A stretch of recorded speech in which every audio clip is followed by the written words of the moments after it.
एक तरह से सुप्रीम कोर्ट ने सिद्ध किया है कि लगभग 338 करोड़ रुपया का मनी ट्रेल तो स्थापित होता है। ये जो लिकर स्कैम है, जो शराब घोटाला है, ये शराब घोटाला कोई 400-500 करोड़ का नहीं है, ये कई हजार करोड़ों का घोटाला है। जब टिप ऑफ द आइसबर्ग, जिसको अंग्रेजी में कहते हैं, एक छोटा सा हिस्सा ही इतना बड़ा है, तो पूरा ये लिकर स्कैम कितना बड़ा होगा।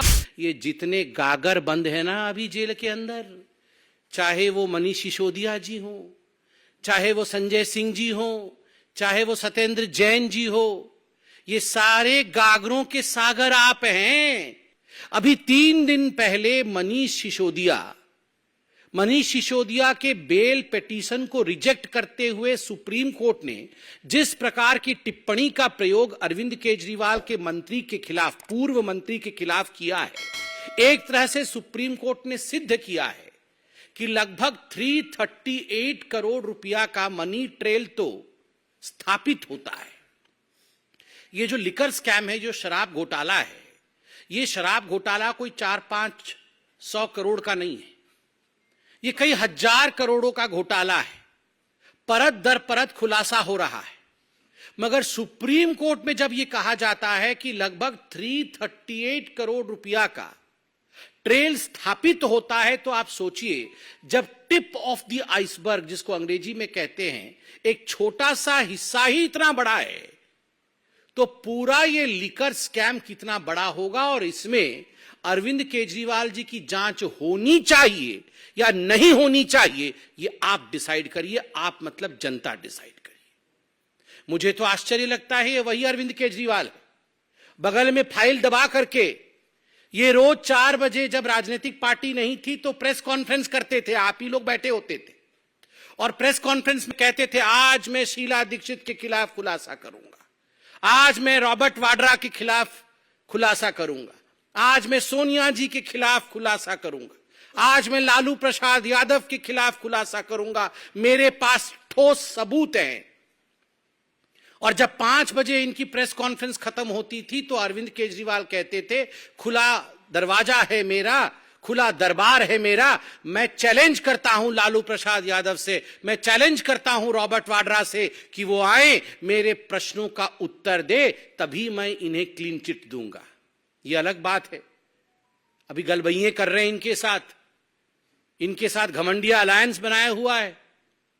मगर ये सारी चीजें अरविंद केजरीवाल जी के खुद के स्टेटमेंट हैं। वाह अरविंद केजरीवाल जी, आप चंद कागजों पर सवाल लिख के लाते थे, उन सवालों के जवाब आप उस समय विपक्ष के और सत्ता की नेताओं से मांगते थे, वो तो ठीक था। आज देश की संवैधानिक जांच एजेंसी आपको सवाल के कटघरे में जब खड़ा कर रही है तो आप भाग गए, आप प्रस्तुत नहीं होना चाहते। आपने अपने चिट्ठी में क्या लिखा है, चिट्ठी भी लेकर आया हूं, आपने अपने चिट्ठी में लिखा है, मुझे किस हैसियत से बुलाया गया है, एक इंडिविजुअल के हैसियत से, या official capacity as chief minister of Delhi, या नेशनल कन्वीनर ऑफ आम आदमी पार्टी, मुझे किस हैसियत से बुलाया गया है। अरे अरविंद केजरीवाल जी, ये जितने गागर बंद है ना अभी जेल के अंदर, चाहे वो मनीष सिसोदिया जी हो, चाहे वो संजय सिंह जी हो, चाहे वो सत्येंद्र जैन जी हो, ये सारे गागरों के सागर आप हैं। तो करप्शन के सागर के हैसियत से बुलाया गया है। आप जो जानना चाहते हैं कि किस हैसियत से आपको बुलाया गया है, as the ocean of corruption, as the source of corruption, from where corruption emerges in Delhi, जहां से करप्शन जन्म लेती है उसके बाद मनीष सिसोदिया जी तक पहुंचती है, जहां से उद्भव होता है करप्शन का और उसके बाद वो पहुंचती है सत्येंद्र जैन के पास, जहां से करप्शन आरंभ होता है और उसके बाद वो पहुंचती है संजय सिंह के द्वारे, उस सोर्स के रूप में आपको बुलाया गया है, एज दैट सागर, गागरों के सागर के रूप में आपको बुलाया गया है। और ये क्या वीआईपी सिंड्रोम है, मुझे क्यों बुलाया गया है, क्यों? आप क्या कानून से बड़े हैं? आप दिल्ली के सीएम हैं, क्या आप भगवान हैं? वैसे तो आपने कोई कोर कसर नहीं छोड़ी थी अपने आप को श्री कृष्ण इत्यादि बताने में, मगर क्या आप भगवान हैं जो आपको कोई एजेंसी नहीं बुला सकती है?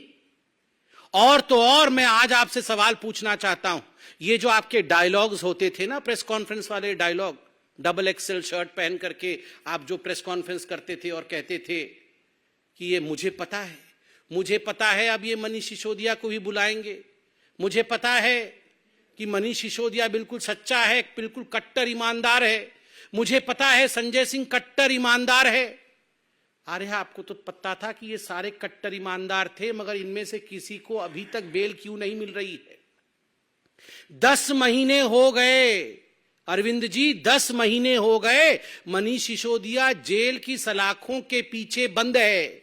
लगभग 6 बार सर्वोच्च न्यायालय तक जा चुके हैं बेल एप्लीकेशन लेकर। और क्या कहा न्यायालय ने बड़े स्पष्ट रूप से कहा, one aspect regard to the transfer of money ₹338 crores is tentatively established. We have therefore dismissed the applications for bail. यह कहा है सुप्रीम कोर्ट ने मनीष सिसोदिया जी को लेकर। क्यों? इतने कट्टर ईमानदार थे अरविंद केजरीवाल जी आपके अनुसार, तो बेल रिजेक्ट क्यों हुआ? आप संजय सिंह जी के लिए कह रहे थे ये बड़े क्रांतिकारी नेता हैं, इनको फंसाया जा रहा है बीजेपी की ओर से। कोर्ट ने क्या कहा? राउज एवेन्यू कोर्ट ने जो कहा है, मैं कहता हूं, in prima facie view of this court the fact stated and material placed before the court nowhere show or suggest that his arrest in the present case is unwarranted or unreasonable, as allegations have been made against him or his being directly associated with activities related to the proceeds of crime of the present case. ये बहुत स्पष्ट रूप से कहा गया है कि कोई जो एलिगेशन लगाते थे आप कि ये पॉलिटिकली मोटिवेटेड है, ऐसा नहीं है। मटेरियल जो रखा गया है कोर्ट के सामने वो दिखाती है कि ये अनरीजनेबल नहीं है ये अरेस्ट।